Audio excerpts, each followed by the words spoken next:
नमस्कार सगळ्यांना, माझ्या नवीन यूट्यूब ब्लॉगमध्ये तुम्हा सगळ्यांचं खूप स्वागत आहे.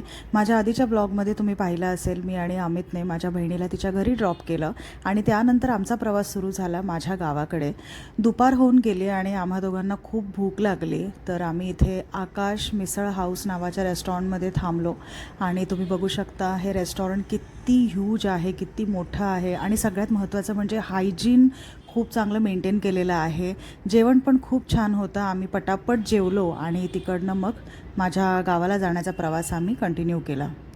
गावी पोहोचेपर्यंत आम्हाला रात्र झाली. सगळ्यात आधी आम्ही माझ्या आत्याच्या घरी गेलो, कारण तिकडनं आम्हाला माझ्या आजीला पिकअप करायचं होतं आणि मग आमच्या घरी जायचं होतं.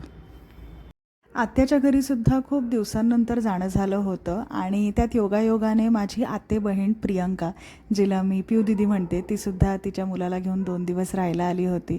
त्यामुळे मग आम्ही खूप गप्पा मारल्या भेटल्यानंतर. आम्ही सगळे कझिन्स मुंबईतच राहतो, पण तरी एकाच शहरात राहूनसुद्धा आमचं तितकंसं भेटणं होत नाही.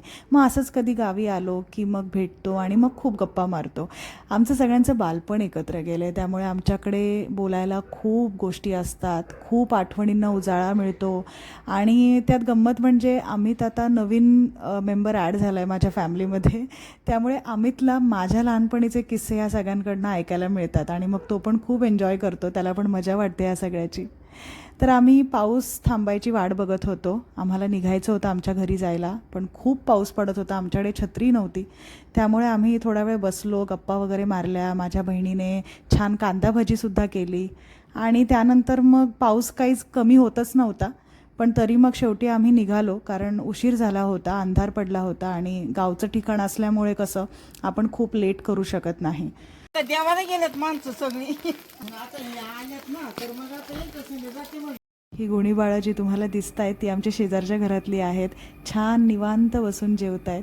आई आणि पप्पा नुकतेच देवदर्शन करून आले, त्यामुळे आईने घरीच पुरणपोळी आणि इतर काही पदार्थ बनवले आणि या मुलांना घरी जेवायला बोलवलं.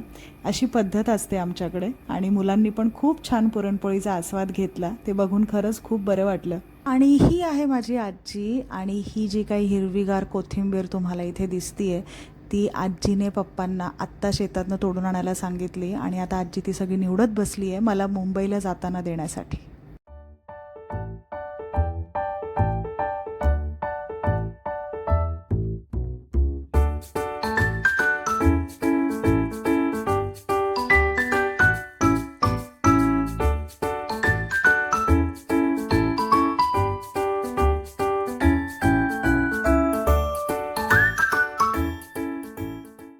गावी आल्यानंतर मला एकटीलाच इथे फिरायला खूप आवडतं. इकडची शेती बघायला, छान झाडं, हे मोकळं सुंदर आकाश बघायला खूप आवडतं. आणि सगळ्यात महत्त्वाचं म्हणजे इकडची गावातली जी शांतता असते, त्या शांततेचा पण एक आवाज असतो आणि तो आवाज मला ऐकायला खूप आवडतो. तुम्हाला पण तो आवाज कळतो आहे का, मला प्लीज सांगा.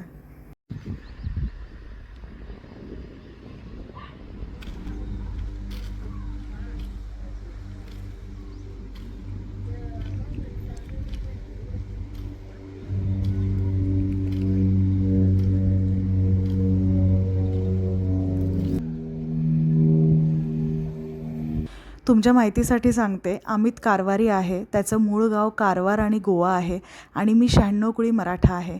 माझं मूळ गाव म्हणजे हेच जे तुम्ही या व्हिडिओमध्ये पाहत आहात, सारणी. दोन्ही ठिकाणांचं कल्चर, खाणं पिणं, क्लायमेट सगळंच वेगळं आहे. कारवारला समुद्र आहे, बीचेस आहेत, त्यामुळे तिथे हवामान दमट असतं. इथे मात्र समुद्र नाही, पण नद्या आहेत आणि हवामान खूप थंड असतं. कारवारमध्ये लोकांना मासे खूप आवडतात, पण आमच्याकडे मासे मिळतच नाहीत, कारण समुद्रच नाही. आणि आणखी एक गोष्ट म्हणजे तिथलं जेवण सौम्य असतं आणि आमचं जेवण एक्स्ट्रीमली तिखट. म्हणून जेव्हा अमित पहिल्यांदा माझ्या गावी येणार होता, तेव्हा मला थोडे प्रश्न होते.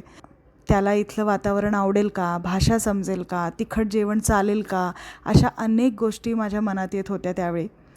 पण जेव्हा तो आला तेव्हा त्याला माझं गाव खूप आवडलं. सगळं त्याच्यासाठी नवीन होतं, गाव, माणसं, भाषा. आजही माझी आजी जेव्हा त्याच्याशी बोलत असते त्याला काही कळत नसतं, पण तरी त्याला इथलं साधं शांत आयुष्य खूप आवडतं. एकंदरीत तो खूप छान रुळला इथे. आता तर अमितच मला सांगतो, चल ना आपल्या गावी जाऊया. आणि मला खरंच खूप आनंद होतो की त्याला माझं गाव इतकं आवडतं. आम्ही गावी फक्त एकच रात्र थांबलो आणि दुसऱ्या दिवशी सकाळी मुंबईला निघालो. आणि रात्रीचे 12 वाजले आम्हाला खारघरला पोहोचायला. आणि इतके दिवस घर बंद होतं म्हणून घरात खूप धूळ जमा झाली होती. मग दुसऱ्या दिवशी मी सगळं घर आणि कपाटं साफ केली आणि अमितने पण मला मदत केली. असं करत करत माझी दिवाळीची सुट्टी पण संपली. तर चला आता हा व्लॉग मी इथेच थांबवते. तुम्हाला हा व्लॉग आवडला असेल तर लाईक करा, कॉमेंट करा, शेअर करा आणि माझ्या चॅनलला सबस्क्राईब करा. आता आपण भेटूयात पुढच्या व्लॉगमध्ये. तोपर्यंत काळजी घ्या.